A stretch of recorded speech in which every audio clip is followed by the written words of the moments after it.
Hi everyone, this is Lynn, and thanks for stopping by my channel, Everything Spiritual. Today I'm going to do my September 12th house astrology reading for the sign of Gemini. Gemini dates are May 21st through June 20th, and Gemini is ruled by the planet of Mercury. So let's see what's up with Gemini in this September.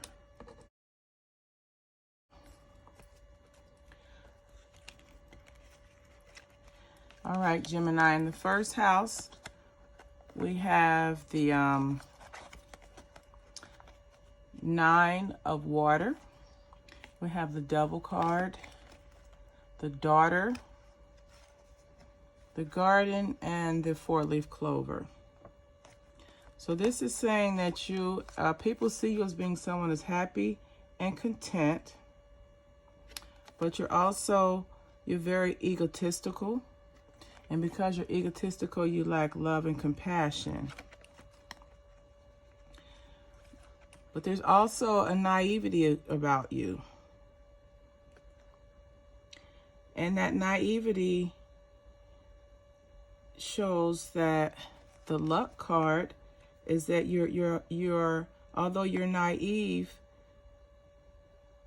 you're hoping to find happiness through different types of people, different networking, just being around different people. So that's what's going on in your first house, Gemini. In your second house, this is regarding your finances and things that you value. We have the Two of Air.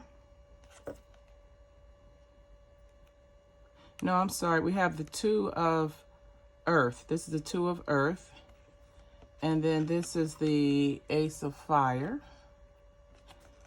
Then there's the Tower card. And then we have the Whip and the Bear. So this is saying that in your second house, Gemini, you're viewed as someone who likes to take action and make things happen. And you also like to maintain balance, or you like to be viewed as maintaining balance. You're very structured, and you're disciplined. And you're all about law and order and discipline, and you have strength. You're very protective over your belief system.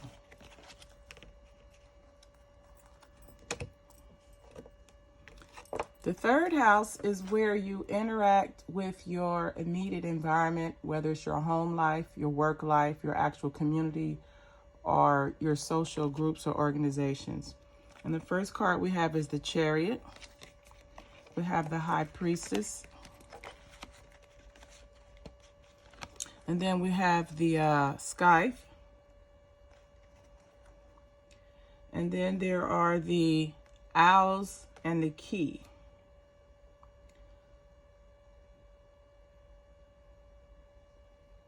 So when it comes to your environment, you're very intuitive. You follow your intuition when it comes to making changes for the better. And you're able to remove problems and provide wise solutions. You got the wise owls and the keys. Solutions unlock the mystery, so to say. So you're very strong. You have a very strong influence, a very positive influence in your immediate environment.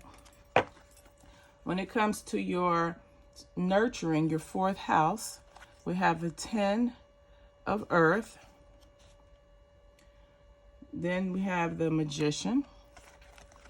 Then in the center card, we have the Beauty card, or the Bouquet. Then there's the Fox and the Whale. So in your fourth house, you have an abundance of emotional nurturing and people that are there to help you to utilize all of your resources and work at your full potential to create a beautiful life for yourself. and you're very manipulated. You're very manipulative at getting what you want, accomplishing your dreams and goals. So that's a decent structure. It's probably an average or normal structure for the nurturing house. The 5th house is the house of your creativity, short-term affairs, relationships, or flings, not relationships. It's like the house of fun. It's where you have fun. It's not very serious. So in your 5th house, we have the Sun of Fire. Then we have the 2 of Air. Then there's the Mountain card, which is the obstacles. We have the Dice, and we have Love. So in someone's 5th house, Gemini, you have a male that is willing to take a risk to find balance. He's willing to take a risk to find balance and to overcome whatever obstacles he needs to overcome to take a chance on love. So this may be someone that's a hopeless romantic. The 6th house is the house of career, health, and service. And in your 6th house, we have the Mother of Air, the Daughter of Air. Then there's the Snake. There's the Casket or Tomb. And then there's the Messenger card. So this shows that you're someone that's in touch with your feelings. You're very self-reliant. You're independent. Now, there may be some problems with jealousy or betrayal in your workplace, or maybe you're volunteering your services in the organization that you're working with. There's a woman there that's very jealous, and she causes problems. She's can't be trusted, and you're letting them know, hey, I'm leaving. I want to end this relationship and move on. And really, that's the best thing to do. It's not worth the energy of fighting someone that's with negative. It's not worth your time to fight someone with negative energy. The 7th house is the house of your long-term relationships and contracts. And in the 7th house, we have the Son of Air. We have the Father of Fire. There's the House card. And then we have the Mountains and the Cross. So now this looks like in the 7th house, this is dealing with an older male who has a relationship with a younger male, because this is the house of long-term relationships. And the foundation, which you can see there has a solid foundation, a stable foundation.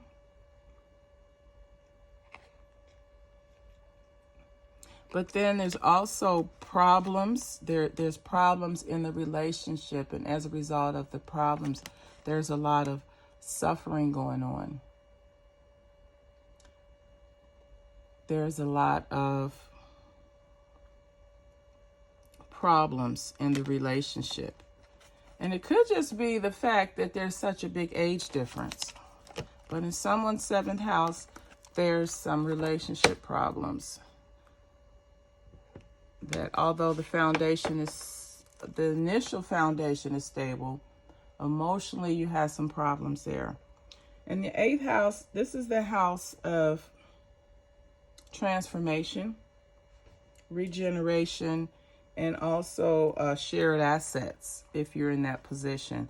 So in this person's 8th house, or Gemini in your 8th house, in someone's 8th house, Gemini, we have the Comfort card and the Success card. And as a center card, we have the Coffin or the Tomb. And then there's the Paths, the 22, and then the Clouds.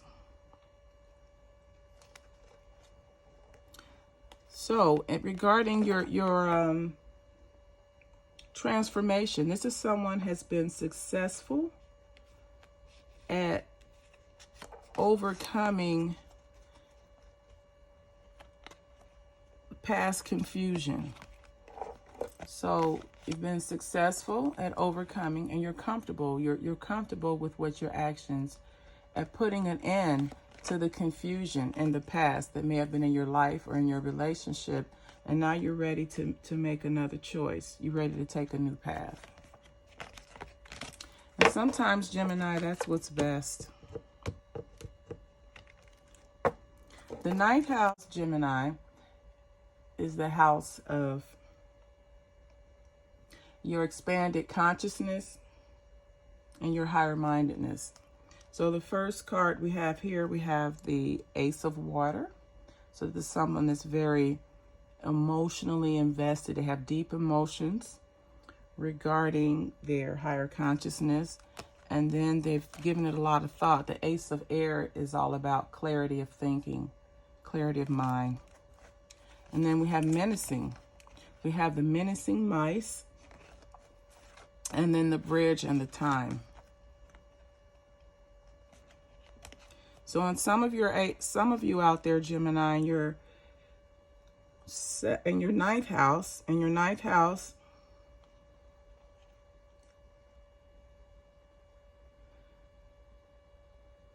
you have a very good understanding and passion towards your spiritual development. You're very emotional and intuitive with your spiritual development. And you see that where you are, it's menacing. Whoever you're following or whoever you're seeking guidance from, it's not working for you.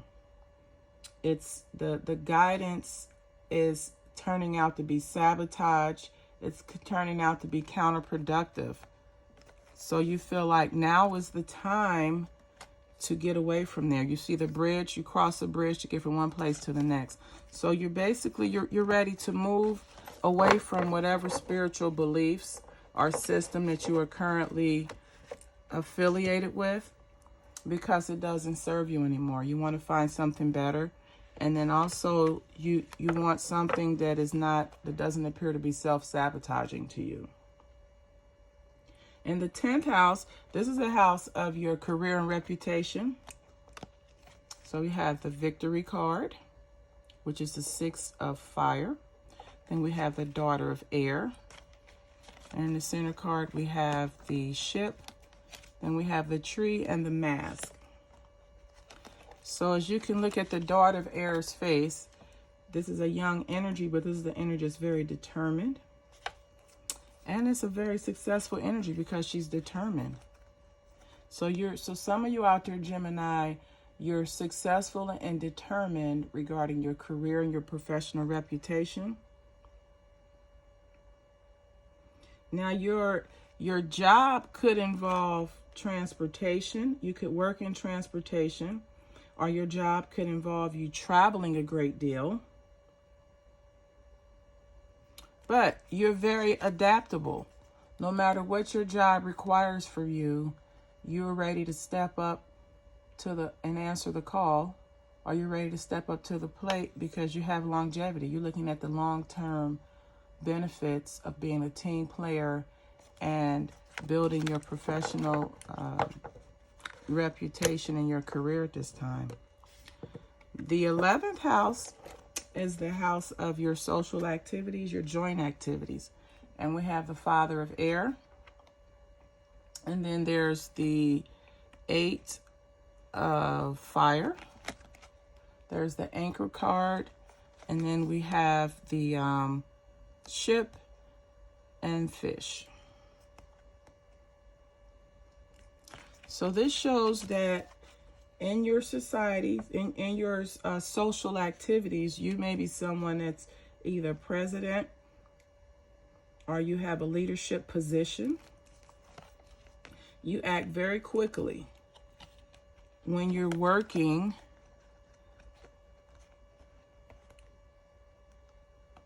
in unison. You see how the cars are moving in unison? You're very successful. Your leadership position, you're very successful in your leadership position because you can get people to come together and act as one. You're very stable. And this, you travel, you earn money through traveling. You have abundance. So whatever organization you're a part of, it requires you to travel. You're very prominent in the organization. And it brings you abundance on top of just the other personal satisfaction and fulfillment that comes with being associated with that organization. The 12th house is considered the house of karma. It's the house of where people, it's the results of your past actions that come into play. And also it's an area of your life that may become overwhelming to where you need assistance. So in some of your 12 houses out there, Gemini, we have the 8 of adjustment. Then you have the 5 of earth, torment. Then we have the garden, the storks, and the scythe. So you're at a point in your life, Gemini, where you want to bring balance and fairness to a tormenting situation. So you may be in a situation that it's horrible, it's uncomfortable, but you want to be the bigger person and bring balance to the situation. And the way you're going to bring balance is just with your social life and your networking. And you're going to do so by removing things from your life that don't serve you, or you may also you want to remove things from your life that prevent you from changing. And you may even be willing to relocate in order for you to remove torment from your life and to bring balance. So this is someone that's on the right path. You identified the problem and you found a way to resolve it so that you have peace and harmony in your life. So Gemini, this has been your September 12th house astrology reading. If this video resonated with you or someone you know, please like, comment, and share. And as always, until the next time, namaste.